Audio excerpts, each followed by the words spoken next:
श्री गणेशाय नमः। श्री सरस्वती चरण कमलेभ्यो नमः।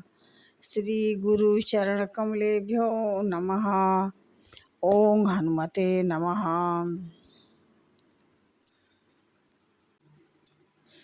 नीलाम्बुज श्यामल कोमलांगम सीता समारोपितु भाम भागम पाणो महासायक चारुचापम नमामि राम रघुवंशनाथम।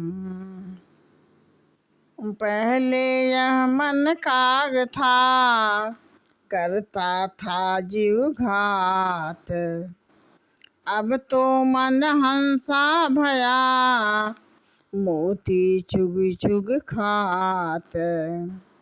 जय श्री राम। सुमति कुमति सबके उर रही, नाथ पुराण निगम यस कहही। जहाँ सुमति तहाँ संपत्ति नाना, जहाँ कुमति तहाँ विपत्ति निदाना। कहते हैं कि मंदोदरी कह रही है, नाथ पुराण और वेद ऐसा कहते हैं कि सुबुद्धि अच्छी बुद्धि है और कुबुद्धि खोटी बुद्धि है। सबके हृदय में रहती है।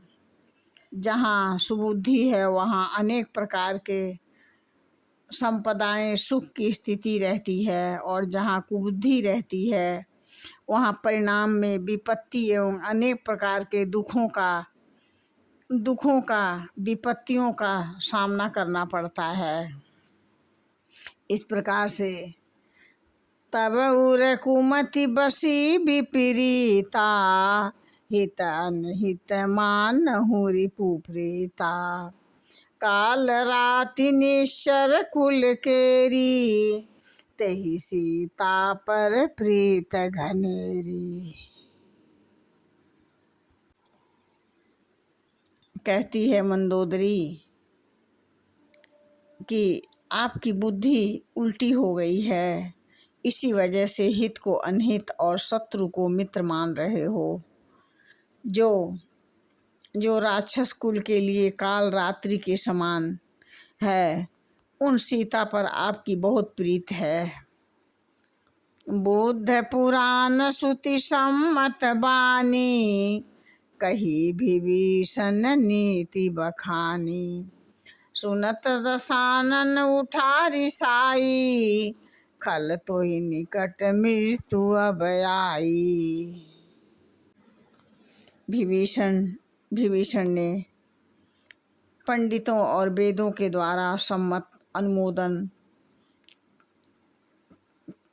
अनुमोदन वाणी से कही कि हे भ्राता, आपसे अपने बड़े स्नेह पूर्वक मैं यह बात कह रहा हूँ कि सीता वापस लौटा दीजिए, आपका अहित न हो। इस प्रकार से बुद्ध पुराण श्रुति सम्मत बानी, कही विभीषण नीति बखानी। जियति सदा 60 मोर जियावा, रिपुकर पक्ष मूढ़ तोई भावा। कासिन खलास को जग माही, भुजबल जाहि जिता मैं नाही। कहते हैं कि तब रावण ने, अरे मूर्ख, तू जीता तो है पर सदा मेरा ही पालन किया हुआ है, मेरे ही अन्न पानी से चल रहा है। हे मूर्ख, तुझे शत्रु का ही अच्छा लगता है। अरे दुष्ट, अब तेरी मृत्यु आ गई है। बता न जगत में ऐसा कौन है जिसे मैंने अपनी भुजाओं के बल से न जीता हो।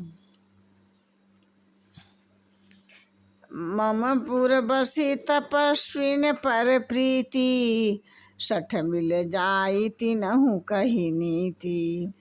अस कही कीन सि चरण प्रहारा, अनुज गहे पद बारही बारा। मेरे नगर में रहकर प्रेम करता है तपस्वियों पर मूर्ख, उनसे जा मिल और उन्हीं की नीति सिखा। इतना कहकर रावण विभीषण को लात मारी और उसके बाद भी विभीषण ने कहा, आप मेरे पिता के समान हैं, मुझे मारें तो अच्छा ही किए, लेकिन आपका भला तो। फिर इतना कहकर विभीषण, आपका भला तो श्री रामचंद्र जी के भजने में है। और फिर इतना कहकर विभीषण अपने मंत्रियों को साथ लेकर आकाश मार्ग में सबको बुलाकर सब बातें बताने लगे और यहाँ से चले गए। जय श्री राम।